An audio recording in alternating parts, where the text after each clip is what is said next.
Hey everyone, this is Clifton Harvey, Dillard University grad and founding member of the Yost Collective. The Yost Collective was established in 2019, and tonight we present our first project, The Renaissance, a night of virtual theater. We linked up with some actors who honed their skills on the DU stage, the same stage where we, the 5 members of the collective, got our start.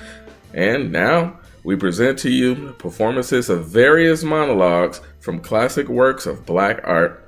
So sit back, relax, sip your drink, or whatever you're gonna do, and let's get into it.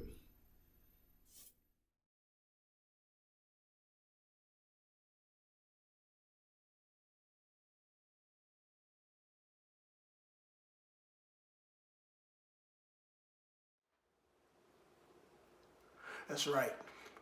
I lost it. I finally lost my cool. I snapped, and it was all out front. You wanna know how long I've been wanting to do it? All my life. The chip just got too heavy, and I didn't want to carry it around anymore. One split second, that's all it took, and that made him dead. No, it didn't happen to you. No, not you. But let's say it did happen. One night, it was hot out. The scum of the earth is kicking it out at you. Nigga, coon, shine, jigaboo. And you didn't want to take it anymore. You just couldn't take it anymore. And then click. Nobody heard the shot. Nobody saw him fall. I mean, who was he anyway? Who the fuck was he? So what then? What would you have done? Thrown away mom? 25 years, thrown away your job? For what? Because some son of a bitch, the lowest of the low, finally called you nigga once too often and once too loud.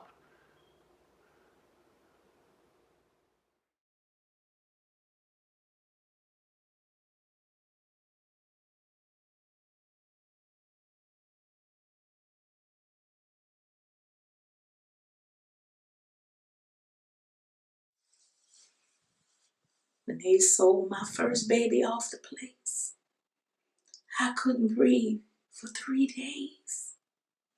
And after that, I could breathe a little better, but my pus was still full of milk and it would kind of, soak up the front of my dress. Overseer said he was going to have to see if nigger milk tastes like chocolate like they said they did. So I had to stay away from him. And then I saw James.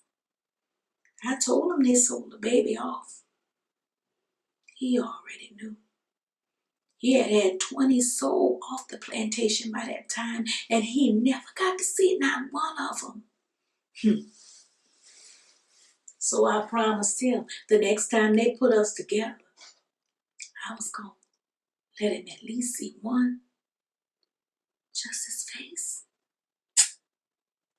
But I couldn't. Not the one after that, or the one after that. Not until we got free and had our own babies. Lord. James loved his children. He would just be hugging them and kissing them and taking them everywhere he went. Lord, his eyes wasn't big enough to see him. Until they got the fever and started racing off to heaven one by one. It just about killed him. He was like a crazy man before he died. So I buried him next to his children. I closed the door on that little piece of house we had, and I started walking west. If I had wings, I'd have started flying west. I needed a place big enough for all my sons and all of my ghost grandbabies. Big enough to think about all the sweetness they stole from me and James. And to holler as loud as I wanted to when I needed to. You see, baby sister, they broke the chain. But it's up to us to build it back together from the outside and the inside. We got to build it back stronger so they can't break it again. We done gave enough babies up. We can't afford to lose any more babies. Do you hear what I'm saying to you?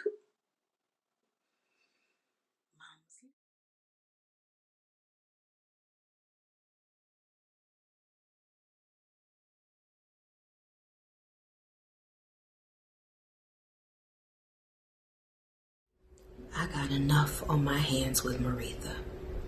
I got enough people to love and take care of. You trying to tell me a woman can't be nothing without a man? But you all right, huh?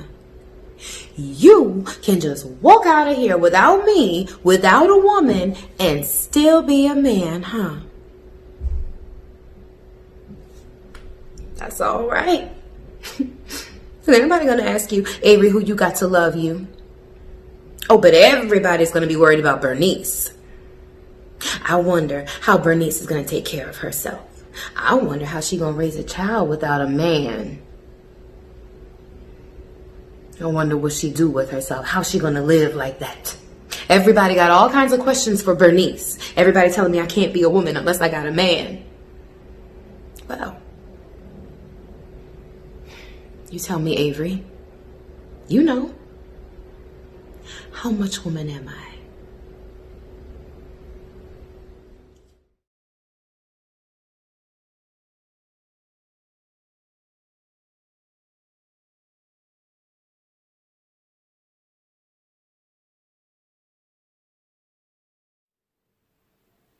I don't play no contest, Mr. Bynum.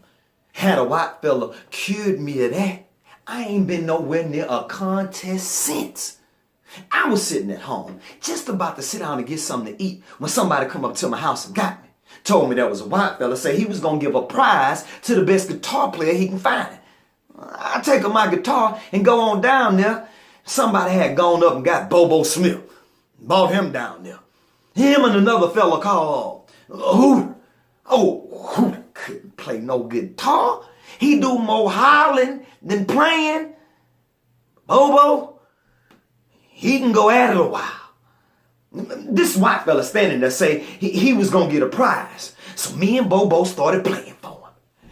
Bobo will play something, and I try to play something better than what he played. Oh, Hooter, he just hollered and banged at the guitar. Man was the worst guitar player I ever seen. So me and Bobo played. After a while, I see where Bobo was getting the attention of this white fella.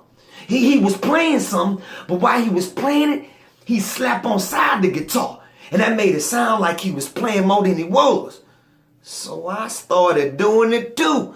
A white fella ain't knew no difference. He ain't knew as much about guitar playing as Hooter did. So after we play a while, he called us all to him. Say he couldn't make up his mind. Say all three of us was the best guitar player and we'd have to split the prize between us. Then he gave us 25 cents. That's 8 cents a piece and a penny on the side. That cured me of playing contests to this day.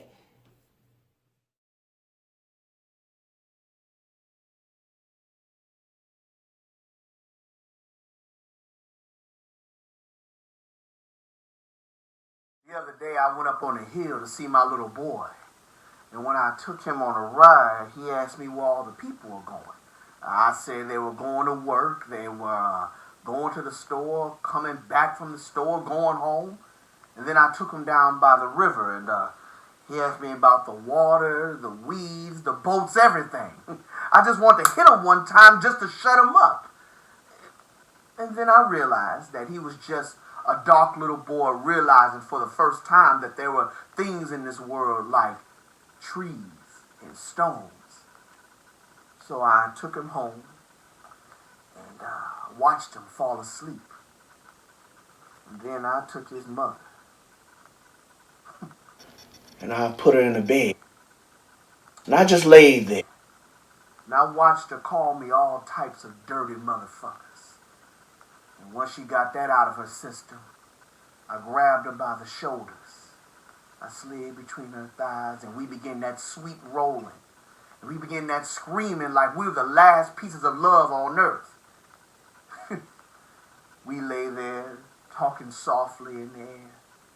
And I'd tell her that she was the loveliest bitch that ever lived. And I was no longer a dirty motherfucker, but her sweet motherfucker.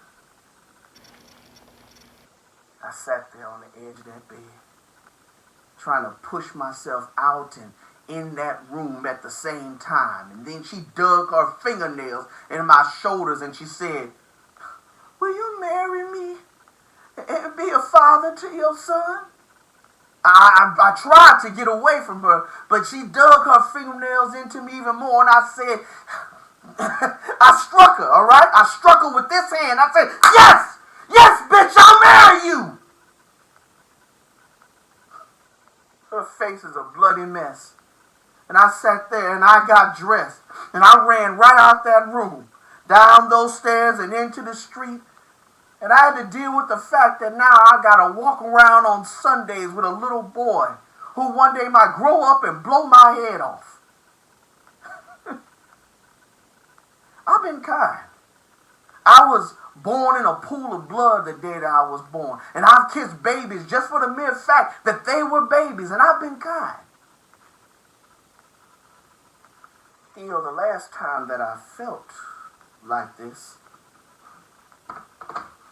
I killed a man.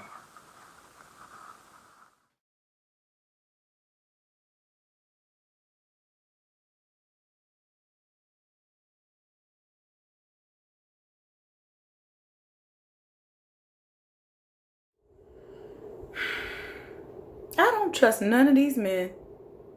Jack or nobody else. These men liable to do anything. They wait just until they get one woman tied and locked up with them. Then they look around to see if they can find another one.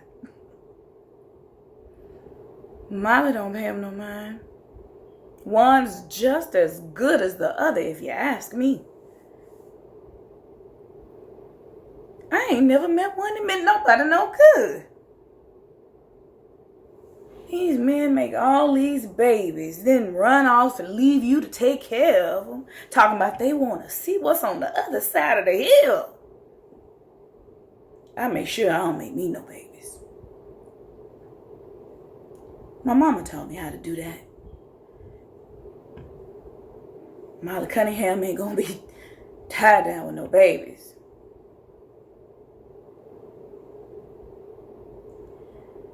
Had me a man one time who I thought had some love in him. Come home one day,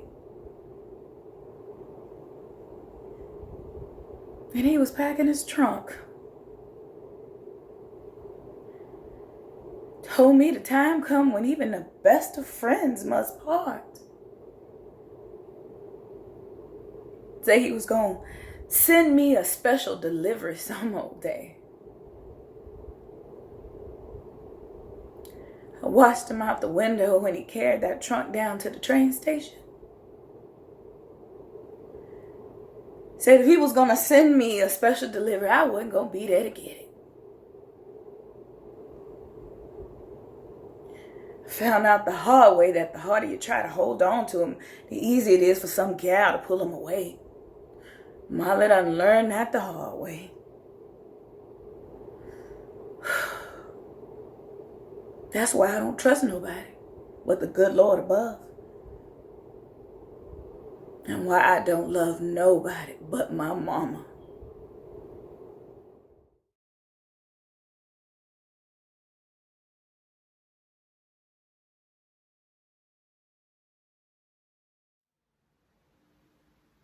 The library was down from the trolley tracks, right across from the laundromat. Through those shining floors and granite pillars old St. Louis was famous for, I found Toussaint. Not till after months of Cajun Katie, Pippi Longstocking, Christopher Robin, Eddie Hayward, and a Pooh Bear in the children's room. Nothing but pioneer girls and magic rabbits and big city white boys. I knew I wasn't supposed to. But I snuck into the adult reading room and came across Toussaint Louverture, my first black man.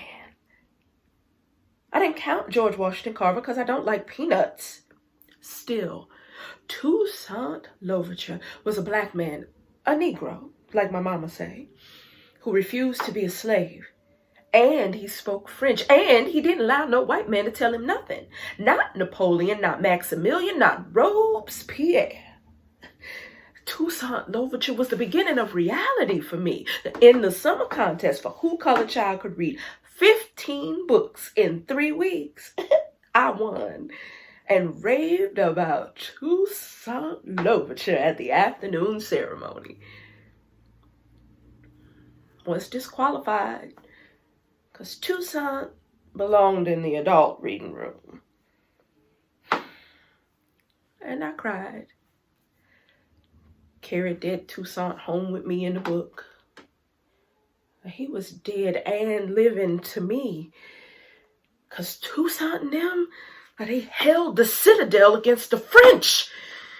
Toussaint led their army with the spirits of old dead Africans from out of the ground. He led that army of zombies, walking cannonballs, shooting spirits to free Haiti, and they wasn't slaves no more. Toussaint Louverture became my secret lover at the age of 8. I entertained him under the covers with a flashlight way into the night. We discussed strategies, how to remove white girls from my hopscotch games, and etc. Toussaint was laying in bed with me next to Raggedy Ann the night I decided to run away from my integrated home, integrated street, integrated school. 1955 was not a very good year for little black girls.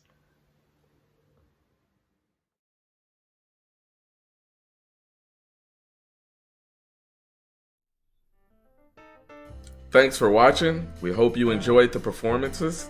And now, right now, join us on our Facebook page at DU Oaks Collective for a live post-show talkback.